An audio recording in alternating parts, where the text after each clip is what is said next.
To not have that in the stealth sections would make it so boring, especially in this game, where you're so limited in what you can do. I've got a few tricks up my sleeve, I remember some things that will be quite entertaining to pull off. But for me, Batman films, right. Well, let's go reverse order. What is the worst Batman film? Joker went through that door. What's on the other side? You could say like Suicide Squad or something. I don't think it's Batman v Superman, despite what some people might think. Open it! For me, it's probably Batman and Robin. Probably. But that film's so lovable. It's not boring, you can't say it's boring. It's got so much going for it in a comical sort of way. But yeah. Batman and Robin may or may not have had one of my childhood crushes in it, in the form of Poison Ivy. Maybe that's a bit TMI, but yeah. They knew what they were doing with that though. Uma Thurman was there largely to get slightly older demographics in to watch the film than they were aiming for, perhaps. But Batman and Robin has those corny Arnold Schwarzenegger, Mr. Freeze lines, which are iconic now, and at the time might have been appreciated for their campiness. Or was it? I don't actually know what audience reception was. Maybe if one of you guys watching was of cognitive ability back then, more so than I was, then maybe you can tell me. What was the audience reception to Batman and Robin, I wonder? Were people just like, oh, this is goofy fun? No, surely not. Especially given the fact that it was the 4th of a series. Or, at the very least, an anthology, if not fully interwoven. Don't worry, I'm getting him back. I can't imagine people would have enjoyed the far campier take. Joker will not win. But they got it with Forever, so maybe the shock factor of that was over already. A guard named Frank Bowles. Who knows? But Batman and Robin, it's pretty ass. It's pretty ass, I have to say. I've seen it maybe more than most of them though, because as a teenager I found it really funny, and also Uma Thurman. Yeah. Now I've forgotten where I'm going. Oh yeah, it's definitely this way. We've triggered the dialogue, it must be.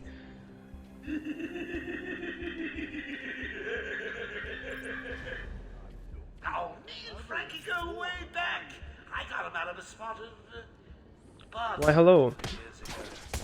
Oh, I didn't get it yet. I will get it though. Batman and Robin, probably the worst one.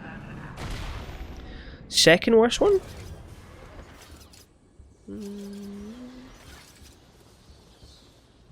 Probably the 60s Batman. It's that or Forever. For me, probably the 60s Batman. Yeah, it's good, and yeah, it's entertaining, but it doesn't hold up particularly well. It's very charming. So what's the plan? Isolate something in that room unique to both? But it's personally a bit too goofy for my taste. Although Frank Gorshin, I love him. He's a magnificent actor. And his Riddler is very captivating, as is Cesar Romero's Joker. I'm in the right place. Oh, I forgot what I'm doing. Sorry. I will get distracted at times. Let's just say I'm not so used to this gameplay plus talking malarkey. But we'll pick it up. Yeah, definitely alcohol. I detect alcohol from this alcohol. It's very visible on the floor. That's great. We have the pheromones now. I'm grabbing every reference to Arkham I We can have the find. scent, the traces of bourbon in his breath. Here we go. Yeah. Then we're talking 60s Batman. Although the bomb scene on the pier almost redeems it by itself. In fact, fuck it, yeah, it does redeem it. I'm gonna put Batman Forever right after Batman and Robin. Batman Forever. Batman Forever. It's Batman and Robin, but without any of the funniness. It's so over the top that it's not funny. Jim Carrey is Jim Carrey, and Jim Carrey isn't a very compelling Riddler because Riddler has to be sinister, and I did not get that from Jim Carrey at all. He was very playful in the role. He brought that mischievousness to it. Oh shit, what am I doing? I need to be going back to the starting area, don't I? Fuck. Sorry guys. Yeah, so Batman and Robin, Batman Forever, Batman 66. And then probably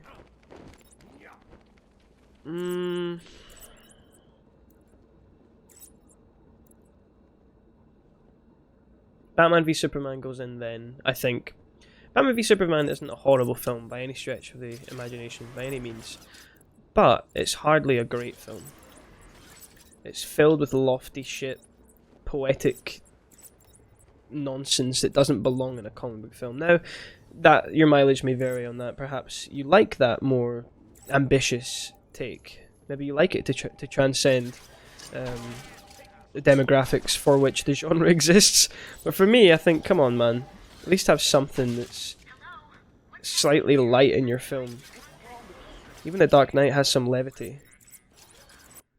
Are there even jokes in Batman v Robin? Sorry, Batman v Superman? Is that the one when someone says, when someone tries to drive his car and he's like, "Do I know you?" Is it that one? No, that's Justice League. Also, fuck it, Batman v Superman might even be lower just because of Jesse Eisenberg's misguided performance as Lex Luthor. It makes no sense to me why they decided to go in that direction. Quinn got stones, by the way. She got some serious balls. I can't imagine being so gleeful, flying up at the speed of sound. What the hell happened? How did you like that, B-Man? No way you're following us now. Get trapped down there till me and Mr. J are ready for you. Oh, I can't. I'm sorry. Am I too fucking fat to get through? Oh, never mind. We made it through. Gordon was taken up to the surface in the elevator. Yeah. If I want to follow them, I'll need to do this the old-fashioned way. Allow me. There's the one. Then you're talking about... We've done the 60s. We've done the Schumachers. Then you're maybe talking about... The Dark Knight... No, Batman Returns. Batman Returns goes after that one. Batman and Robin, where are we so far? Batman and Robin, Batman Forever. 60s Batman, Batman v Superman. Batman Returns. Batman Returns, it's a very good Christmas film. Almost underratedly so. Not many people pick it out when they say, "Oh, what's your favourite Christmas film?" Maybe that's just because they don't think it's a good Christmas film, which is also a perfectly valid opinion to have. But I think it's quite good. I think Danny DeVito is goated in his performance of Penguin. He's so gross, the effects are so good and vile. Especially the ending scene. Oh, there's a thing of Arkham in here, isn't there? Or is it after? I can't remember. Especially the moment at the end with his death scene with like the black blood. Special effects there are truly a marvel to behold. Yeah. What the fuck is that sound? What was that crash? Oh, it's this. Okay. I don't know if it's supposed to gel yet. Fair enough. Yeah. What the hell was I just talking about? Batman Returns. Yeah. Also, Danny Elfman's music always elevates any project that he's in, so that helps. Still, it's not quite... No, fuck it. It's better than the score of Batman 89. He had the time to bring back those leitmotifs and those various pieces that are so iconic for good reason. But he was able to develop on them and give us some more ones. Some of the cool Christmas themed ones. A lot of bell related instrumentation, which is nice. Michelle Pfeiffer as Catwoman, I don't really like her, to be honest. Not really my cup of tea in that film. Good performance, but I think the way that she was directed is just... doesn't really do it for me as Catwoman. And that's not me just thinking with my dick, alright? Before you accuse me of that. I just think it's... it doesn't fit in the world, the way that she gets her powers from the cats and shit. Does she get her powers from the cats? As she gets kicked out the window or whatever. Oh fuck me, I need the counter sign. Right, have that. Punch me. They're so slow to punch. I can't really start a combo because they're so slow. There we go. Right, go on then. Just try and hit me with that, I dare you. Right.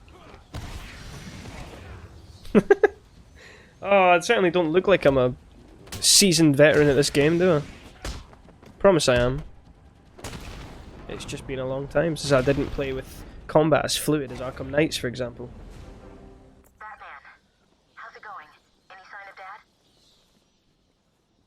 Not yet, but I'm getting close. This is probably my favourite health bar of the Arkham series. Of course not. Oh, I forgot the animated films. No, we're just going to do live action. Yeah, just going to do live action. We're at Batman and Robin. Next up, I think it's time to break into the Nolan stuff, you know. I think I'd put Dark Knight Rises just above Batman Returns. What have we got left? We've got the Batman, Dark Knight, Batman Begins, and Batman 89, I think. Is that it? I think that's it. Justice League as well. Oh, fuck me. Justice League, shove it at the bottom. It's shite. I remember seeing it in cinemas and laughing at how... That's what I get for talking. Well, that's the end of the no death run. Someone finish him off. I'm distracted. Give me a break. But throw Justice League to the dogs, man. What a shit film.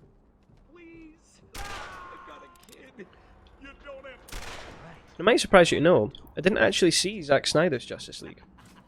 That's one that's kind of in the list of films to see. All I had to do was fucking open Detective Vision. That's not good. I patched the Joker on radio. It sounds like Joker's crew have got their hands on weapons. The Dark Knight Rises I know. goes next in the list I'll for calibrate me. the Cowl's vision mode to isolate armed henchmen. The Dark Knight Rises. The direct approach is suicide. I need to be smart. Find a different way. I still think it's a really, really good film. We're at the point now where none of these films are bad. It's just about which is the best. And for me, The Dark Knight Rises. First of all, I love Tom Hardy's performance as Bane. I think he's a very, very menacing threat. What didn't help his case, of course, was following the performance of Heath Ledger, which is so iconic for good reason.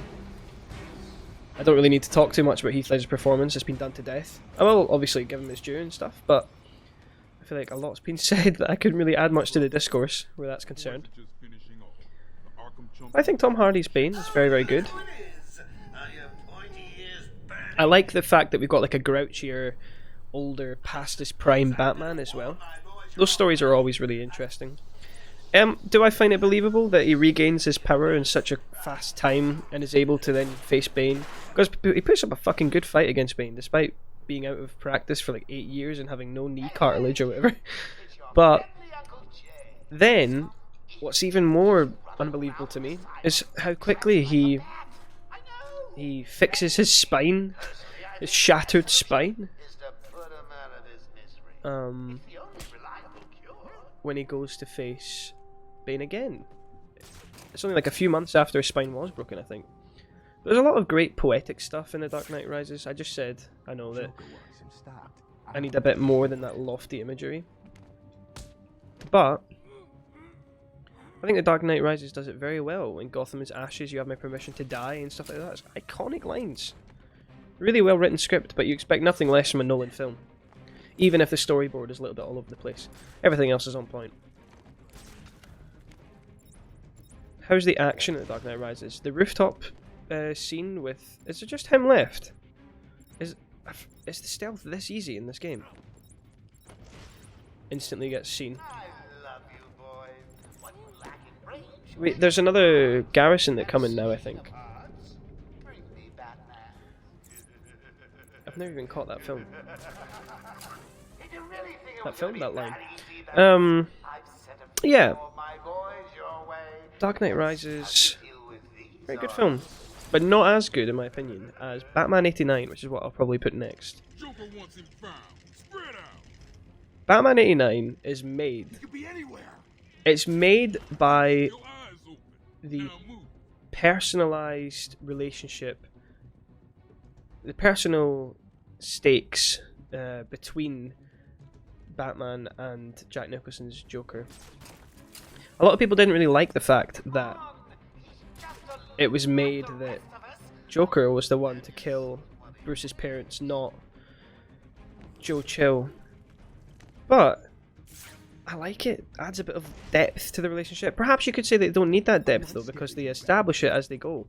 But that's not really something that... I can have that. That's not really something...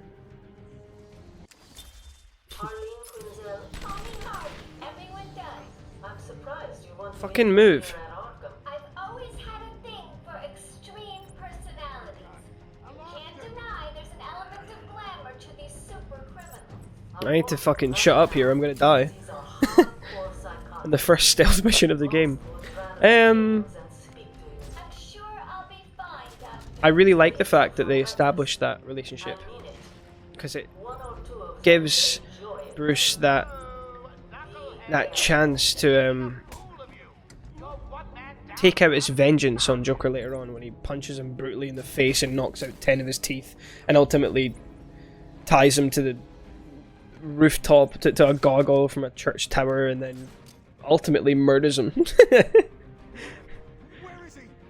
Perhaps it's not in keeping with the moral compass that Batman's supposed to have, but I don't care, it makes for damn good drama. Don't you fucking... He's looking at me.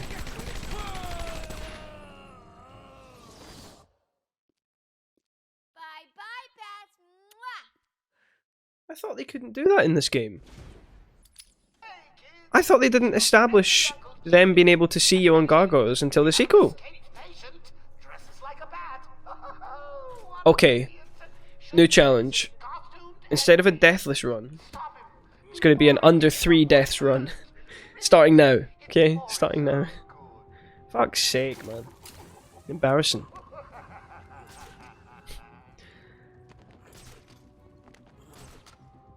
'89 Batman also had the much loathed Prince scene. I don't care what anyone says though, that's a banger. And Nicholson just chews up the scenery so well. I don't remember what works in this game and what doesn't. I know there's something I can do with explosive gel and sonic batarangs. It brings me a lot of joy. I'm sure I'll be doing that over and over as we progress through this playthrough. But... Did you really think it was gonna be that easy, Bats? I've sent a few more of my boys your way. Let's see how you do with things on. '89 Batman. The Vicky Vale stuff is a bit weak. Yeah. But she is quite comical. Quite... The degree to which she's traumatized by Nicholson's Joker is quite comical. Your mate is falling, by the way. Have that. Come on then, you bastard. What you got for me? Ever tell you the one about me and Batman fighting on top of the Gotham Library? Really, he's not that scary. He's nothing. Probably not even a man. Come on to me. Come under me. Oh. Yeah. You're about to turn, but not in time. Harleen Quinzel, call me Harley. Everyone does. No, I thought I could skip the dialogue. Want to intern here at Arkham? Next up, I've had a thing for extreme personality. we've got The Dark Knight, Batman Begins, and The Batman is going to be my next film in this list, I think. Rather than telling you why I think The Batman is great, I don't really think I need to do that. Everyone knows it's a great film. I'm going to tell you why it's not as great as Begins and The Dark Knight. Or am I? I've already told you my true thoughts, which is that I think the film is 30 minutes longer than it needs to be. Not that those 30 minutes are bad, but it's just that I can kind of see right through why those 30 minutes are there in the first place. Which is to say that that film could have been wrapped up so much sooner, but the writers got themselves in a corner. Because Riddler's plan is almost other than the extremist part where he's murdering people, his motivation is something that the audience can kind of view as anti-hero-esque. In the same way that they might support Daredevil or Punisher or whatever for pursuing their own means of justice because the people that he's doing it to deserve it. That also happens in the Batman with the Riddler. But then you also have the portrayal of Pattinson's Batman as being this vengeful figure who beats people up to a pulp with his bare hands. And you have to ask the question, is what he's doing much... This is part of the drama in the film, to be fair. This is what they rely upon. Is what Bruce is doing any different, really, than what Riddler is? I'd say for most of the film it's not. Like I said earlier, that highway chase scene, Batman easily racks up like a double figure body count in that scene, chasing the Penguin. It's a great scene. Very tense and dramatic. It's great. But it speaks to why, or it's that scene is almost in itself a reason for the film to be 30 minutes longer, because they can't just have the film end with Batman capturing Riddler as he's killing off mob bosses. He's not villainous enough. It's too interesting.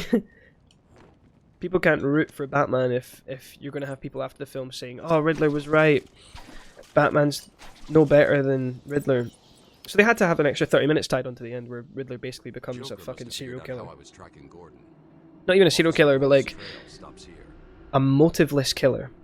Riddler has, well, he says he has a reason to flood the city to bring a sort of equality between the rich and the poor, to level Gotham and let it be built from the ground up in his image and his followers' image and all that.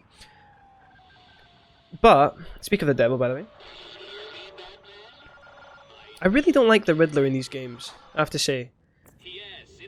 He's got nothing going for him. He's not funny, he's not scary. He's just a pain in your fucking ear. Just a pain in the ass. It does feel good to punch him in the face though in the sequels. I'll tell you that much.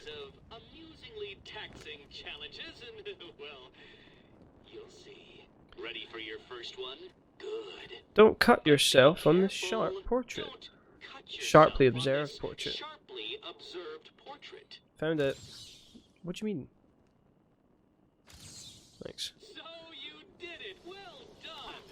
I would have expected a child to work that one out, let alone the world's greatest detective. But yeah, they have to make Riddler in the Batman. They have to make him a megalomaniacal serial killer. Over here. So that you can draw that distinction between the good and bad in the story. Because yes, Batman learns to be less vengeful and less violent and less, I guess, driven by hatred. And to be driven by more noble principles and have that moral compass that he goes on to have in his career, as we all know, in his life. But I was watching it and it was just frustrating me. I was like, oh, you've killed a very interesting character here by making him, by reducing him to this Disney level threat. Bald, by the way. Bald. You've got the motion capture dots on your forehead, mate. Editors left that one in. Nolan North, by the way. They carried on without him. Must have outlived his usefulness. Good. He was scum. True. True. I'm glad he's dead. I'll look after Maria. I promise. Don't think he can hear you, mate. I'll be honest. Anyway. So, we're down to our top two, and it's the Nolan 2. Are people going to be pissed off at that? Is that too boring of a take? Maybe. But, next up it is Batman Begins. I think there's a reason The Dark Knight is considered to be not just a great Batman film, but a classic in its genre, in its action genre, sort of gangster crime thriller as well. There's a reason why it's goated in that regard. So, Batman Begins. Obviously, it's a very, very good film. But what are its shortcomings? Honestly, I don't even know if there are many. It's paced perfectly. It's got a menacing villain, menacing threat. Maybe you could see Scarecrow more, but also the degree of scarcity of his appearances in the film almost heightens the tension when he does appear on screen, because you're like, oh shit, it's a big deal. We've not seen him much. Here he is again. What horrible acts of atrocity is he going to commit now?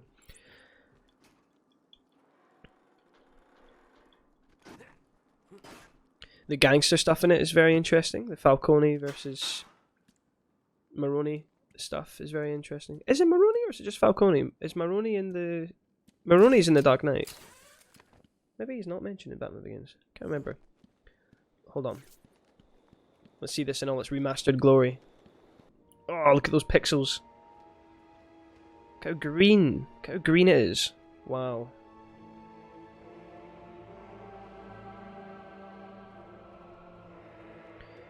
It's maybe the most beautiful, ugly game I've ever seen in my life. Like, this is not a very pretty design, but it's dripping with life. Born free. I'm Scottish after all. Very apt.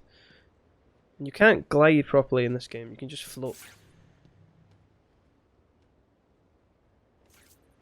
Where am I going again? Shit. I'm going to find Sharpie. I don't need that armor, fuck that. Critical strikes, combo batarang, yes please. So that leaves the Dark Knight. But first I want to talk about Fox. I love Fox. Lucius is Fox.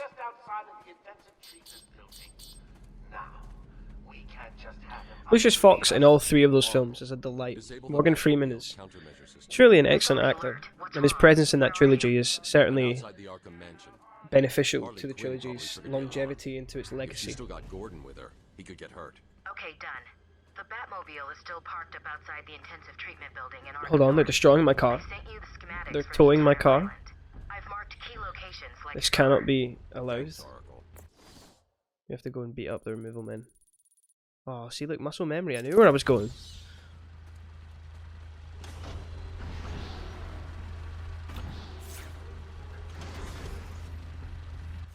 Yo. I can't believe it. They killed Jackson. Sorry, Miss Jackson. Stay with your colleague. I'm ending. I'm ending.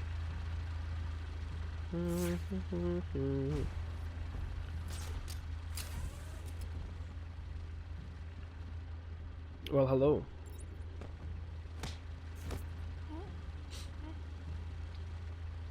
Yeah, Fox is amazing.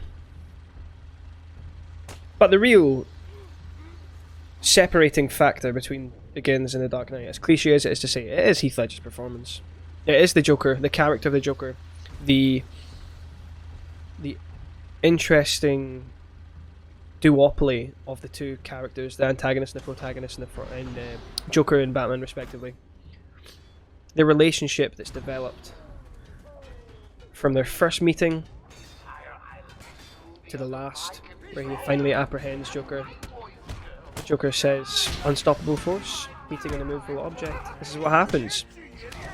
He acknowledges that the two are destined to do this forever, which we know is the case between the characters.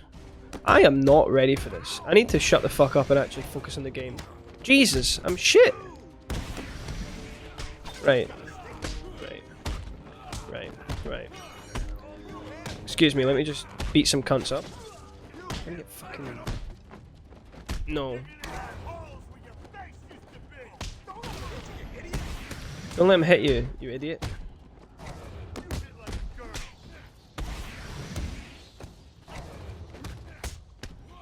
I'm actually at risk of dying for a third time.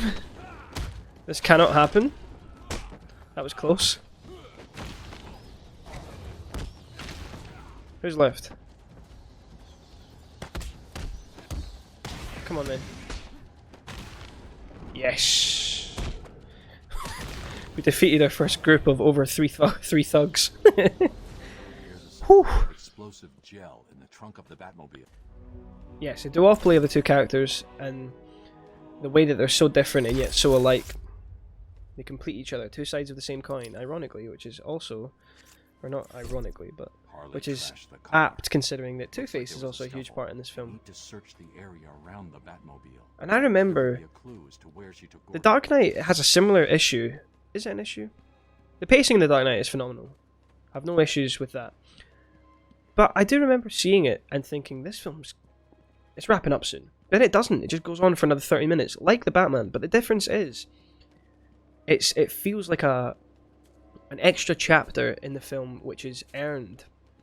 It doesn't feel like a writing convenience. It feels like something that was thought out from the start. I need to isolate a trail. That Two-Face, the fact that Two-Face is the final confrontation for Batman rather than Joker, it's a stroke of genius because it shows that the real threat of Joker in this film is the fact that he represents a